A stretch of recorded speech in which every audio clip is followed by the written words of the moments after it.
to DreamWorks Animation. I just wanted to tell you about the fond memories I have with your How to Train Your Dragon franchise. I remember watching the first movie at my friend's house, then the DVDs on my parents' Windows 7 E-Machine's laptop, the Netflix show that I loved to pieces, and the video games for my Wii and my iPad, your TV and movie specials, the hours I spent in books, drawing and looking at those cool-looking dragons, and of course, The Hidden World, one of the few movies I cried at the ending. Sealing this franchise with a nice bow, and it was like saying goodbye to old friends. I'm sure you made stacks of money, but I must ask, did you really need more?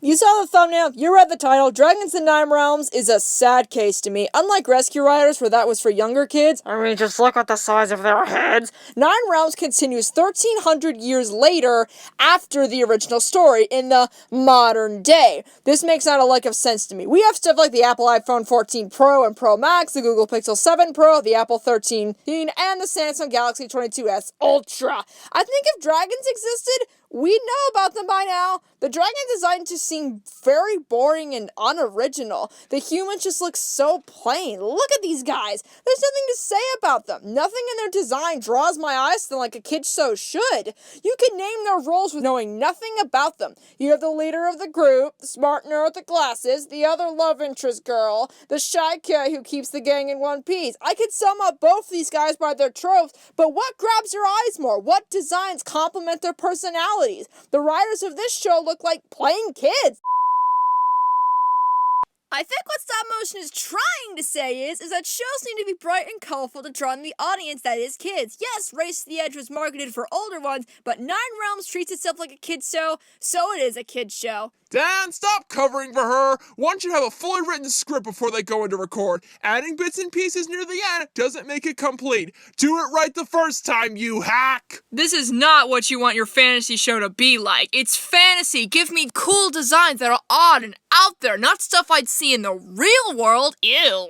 The animation looks rushed, cheap, and there are problems everywhere. Just look at this one. It's a monstrous nightmare. Where are its horns?